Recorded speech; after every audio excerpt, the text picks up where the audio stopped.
नमस्कार। हम सभी पर महाराज जी का आशीर्वाद और बजरंगबली जी की कृपा सदैव बनी रहे। हनुमान जी की कृपा पात्रों के लिए कुछ भी मुश्किल नहीं है, दुर्लभ नहीं है संसार में। फिर भी ईश्वर की लीला बड़ी विचित्र है और कई बार ये समझना मुश्किल भी हो जाता है। इसलिए कहा भी गया है कि सोई जानहि जेहु देहु जनाई, जानत तुम ही हो जाई। ईश्वर को वही जान पाता है जिसे ईश्वर जनाना चाहते हैं, बताना चाहते हैं, और जो ईश्वर को जान पाता है वो तो ईश्वर का हो ही जाता है। तो बगैर ईश्वर की कृपा के, बगैर गुरु के कृपा के उसकी निकटता का अनुभव होना बहुत दूर की बात है। उसके बारे में जान पाना भी बहुत मुश्किल है, और जो भी जानने का प्रयास करता है वो उस जैसा ही हो जाता है। ऐसे ही हमारे महाराज जी, जिनके बारे में वही जान पाता है जिन्हें वो बताना चाहते हैं, और सबके साथ ऐसा ही होता है। जो भी बाबा के भक्त हैं वो अच्छी तरह ये बात जानते हैं कि बगैर बाबा के इच्छा के कोई उनके बारे में जानने का प्रयास नहीं कर सकता, और सभी के साथ ऐसा ही होता है। आमतौर पर ईश्वर के बारे में कहा जाता है कि ईश्वर साधनों से नहीं, आपके क्रियाकलापों से नहीं, बल्कि आपके भाव से प्रसन्न होते हैं। ईश्वर तो भाव के ही भूखे हैं, और बाबा जी के साथ भी ऐसा ही हुआ। और उन्होंने अपने भक्तों को यही संदेश दिया कि ईश्वर को आप केवल और केवल भाव से ही मना सकते हैं, भाव से ही आप उनको प्रसन्न कर सकते हैं। भाव ही प्रमुख है। देखिए, महाराज जी का यहाँ एक प्रसंग आता है, एक लीला होती है। ये बात है 1960 की। 1960 में बिजनौर में एक शुगर मिल चलता था। उस शुगर मिल के, चीनी मिल के जो मालिक थे वो थे कुंदन लाल जी। तो कुंदन लाल जी का 1960 में नैनीताल जाना हुआ था, और बाबा जी उन दिनों नैनीताल में ही रहते थे। और काफ़ी कुछ सुन रखा था कुंदन लाल जी ने कि कोई महान संत हैं, चमत्कृत करते हैं लोगों को, अवतारी हैं, हनुमान जी के प्रतिमूर्ति हैं। तो ये देखने के लिए वो भी चले गए वहाँ पर। और हालांकि उनकी कोई भक्ति भाव या कोई आस्था इतनी मजबूत नहीं थी महाराज जी के लिए, लेकिन फिर भी वो चले गए। उन्होंने ये भी सुन रखा था कि बहुत सारे लोग बाबा जी को आमंत्रित करते हैं अपने घरों पर, उन्हें भोजन कराते हैं अपने घरों पर आमंत्रित करके। तो सेठ कुंदन लाल जी भी बाबा जी के पास पहुंच गए, और उन्होंने बाबा जी से थोड़े दंभ भरे अंदाज में ये कहा कि बाबा जी कभी हमारे घर पर भी पधारिए। लेकिन इस स्वर में याचना या विनती का भाव नहीं था, बल्कि एक दंभ था। और इसका स्वर ये फूट रहा था कि आप अन्य जगह पर जाते रहते हैं, तो कभी सेठ के भी घर पर आइए, आपकी आओ भगत हम अपने घर पे करेंगे। तो बाबा जी ने भी कह दिया, ठीक है, आ जाएंगे, जब कभी इच्छा होगी तो आ जाएंगे। इस पर सेठ कुंदन लाल जी ने उसी गर्व के साथ महाराज जी से कहा कि कल ही आ जाइए बाबा। बाबा जी भी अपनी मौज में थे। बाबा जी ने भी कह दिया, ठीक है, हम कल ही आ जाएंगे। अब आम तौर पर जो भक्त होते हैं वो भगवान को क्या भोग लगाएंगे, वो उनकी श्रद्धा होती है, उनका भाव होता है। शबरी ने भी कहाँ पूछा था भगवान राम से कि आपको बेर खिलाऊं या फिर मैं कुछ और खिलाऊं। भाव से जो कुछ भी उपलब्ध हो गया था उसने भगवान राम को वही समर्पित किया था। विदुर ने भी भगवान श्री कृष्ण जी को साग रोटी खिलाई थी। ये भगवान से कहाँ पूछा था कि मैं आपको क्या अर्पित करूं, और कहाँ वो दर्द था, कहाँ वो गर्व था, बल्कि यहाँ तो विनती, एक याचना, एक प्रेम था। और यहीं पर सेठ कुंदन लाल जी चूक कर गए। उन्होंने महाराज जी से पूछा कि आप क्या खाना पसंद करेंगे, और इस पूछने में भी एक गर्व झलक रहा था, एक अहंकार उनका झलक रहा था।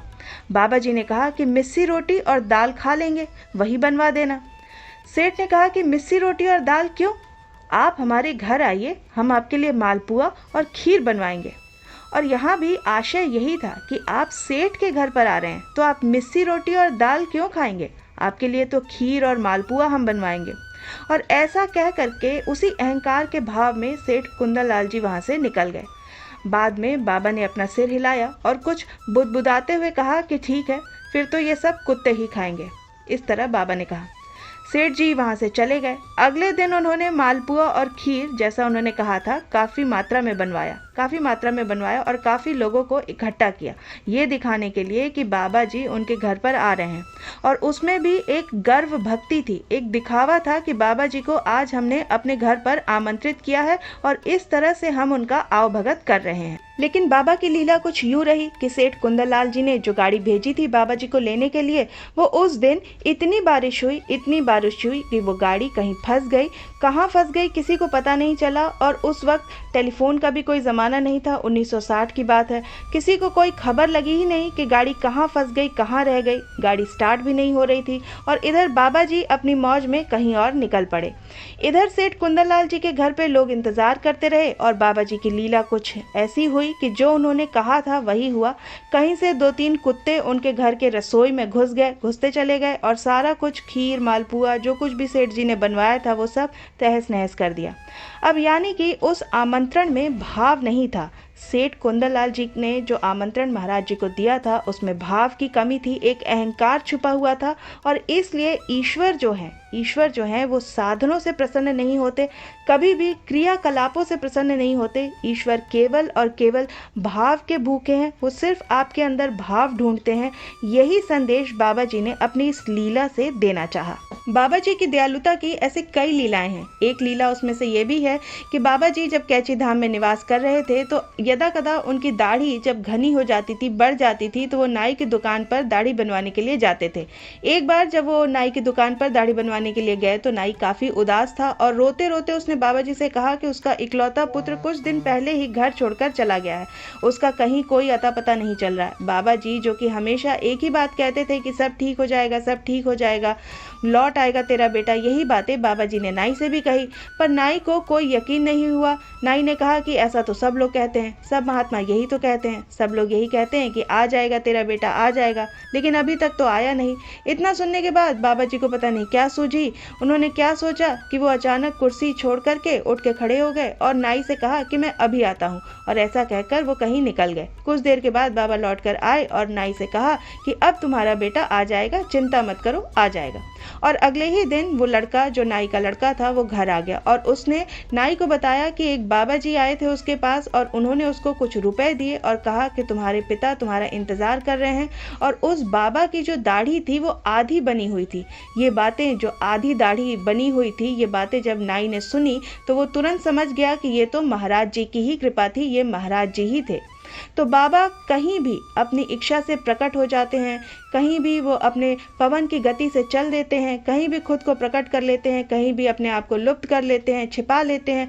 ये सब उनकी लीला ही है। तो इस दयालुता के किस्से ये काफ़ी आम हैं और इस तरह के कई किस्से हैं बाबा जी को लेकर के, जो बाबा जी के महाप्रयाण के बाद भी आज भी लोगों की मदद महाराज जी कर रहे हैं। आप श्रद्धा से, आप भाव से बाबा जी के आश्रमों में जाएं, वहाँ दर्शन करें, उनका नाम लें, उन्हें पुकारें, अपनी मनोकामना, अपनी मन की बात महाराज जी से करें, उनका सिर्फ आप स्मरण करें तो बाबा जी आपकी समस्त मनोकामनाओं को पूर्ण करेंगे।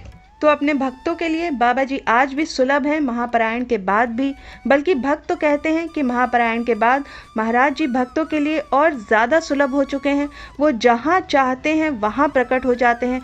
सिर्फ आपकी इच्छा होनी चाहिए, श्रद्धा होनी चाहिए और सबसे महत्वपूर्ण कि आपके अंदर भाव होने चाहिए, शुद्ध भाव होने चाहिए।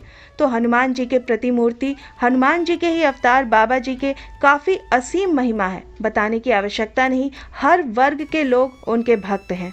और फिर बात घूम फिर करके वहीं आ जाती है कि सोई जानहि जेहु देहु जनाई, जानत तुम ही हो जाई। बाबा जी को, हनुमान जी को, ईश्वर को वही जान पाता है जिसको ईश्वर जनाना चाहते हैं, बताना चाहते हैं अपनी महिमा के बारे में। नहीं तो ऐसे तो मनुष्य ईश्वर को न समझ पाता है न जान पाता है, और जो जानने की कोशिश करता है, जो जानता है, वो उन जैसा ही हो जाता है और फिर उसके लिए इस संसार में कुछ भी दुर्लभ नहीं रह जाता है। मैं आशा करती हूँ कि आज की ये जानकारी आपको पसंद आई होगी। आप अपनी प्रतिक्रिया हमें कमेंट सेक्शन में लिखकर ज़रूर बताइएगा। मिलते हैं आपसे अगले अंक में, तब तक के लिए जय श्री राम, जय बाबा की।